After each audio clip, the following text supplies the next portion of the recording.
Alam mo, mukhang gustong-gusto ko ng dad ko. Totoo ba yan? Ano daw nagustuhan niya sa akin? Siyempre, sikreto yun. Ang daya naman.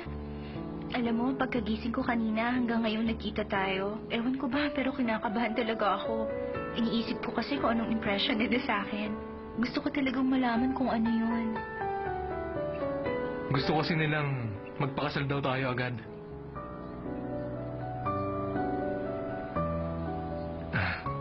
I'm sorry, mabilis ba? Hindi naman. Pasensya ka na.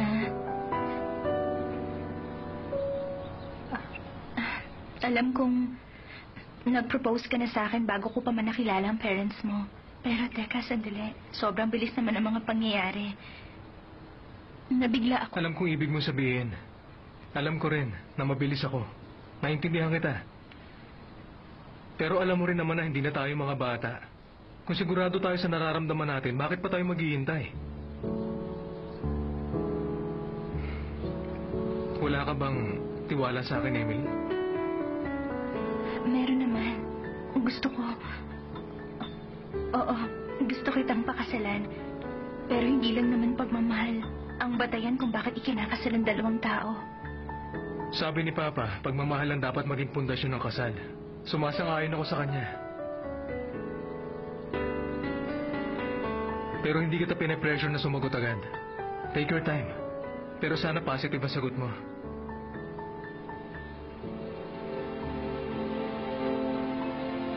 Ikaw din naman, maganda ka din. Maalaga ka at napaka-generous pa. Matagal na nga yata kitang kilala eh. Actually, gustong-gusto ko talaga si Emily. May gusto kasi sa'yo yung tao, kaya mahal. Anong ibig sabihin? Dadaling ko si Emily sa bahay para makilala ng parents ko.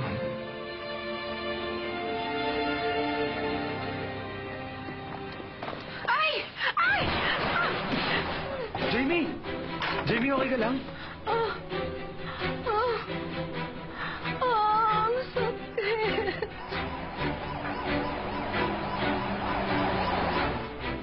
Konnichiwa. Hi, konnichiwa. Ang weird ni Emily, no? Di ba sila na may chairman siya? Eh, sino naman yung isang lalaki? Mahal ko. Ay, Alis na ako. Ano yun? May problema ba?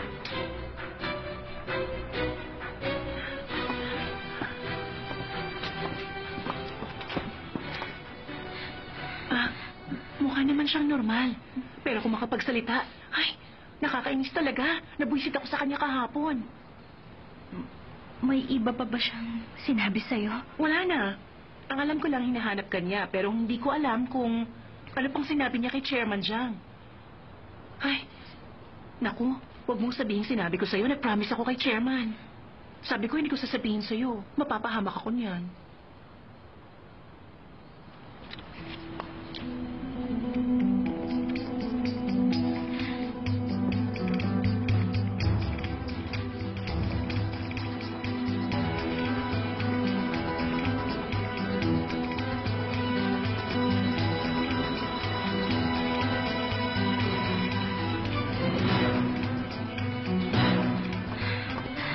May sinabi ka ba sa kanya?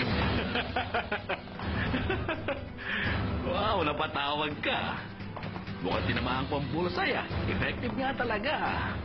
Kapag nagsalita ka, tapos tayo agad. Nakuha mo? Talaga? Sigurado ka ba dyan?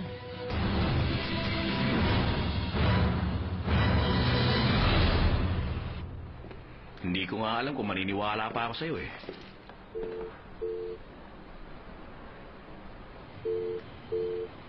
Teka, hello?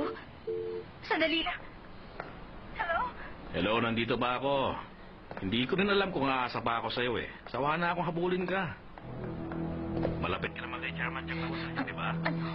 Oo, siya nga yung nasa kabilang linya eh. Tawagan na lang tayo ha. Hello? Hello? Sabi ko sa'yo, bantayan mo eh. Aba, Emily Jiang. Po? Anong ginagawa mo dyan? Wala. Wala naman po akong ginagawa.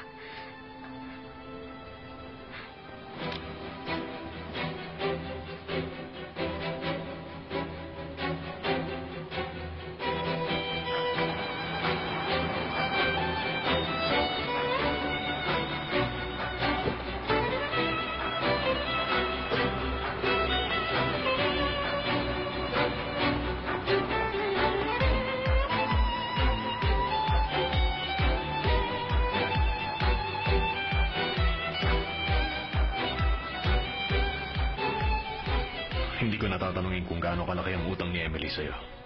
Tama, masasaktan ka lang. Tapusin na natin to sa halagang yan. Ayoko na lumapit ka pa uli sa akin o kay Miss Emily Chang. Naintindihan mo?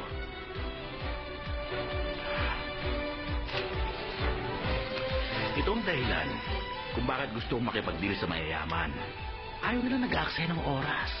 Tama ba ako doon, sir? Tatanggapin ko ng oo yan, okay? Gaya nga ng kasabihan, sa buhay ng tao ang katapusan na isa lamang bagong simula. Tama ba ako? Magkikita at magkikita pa rin tayo habang nasa pagitan natin si Emily.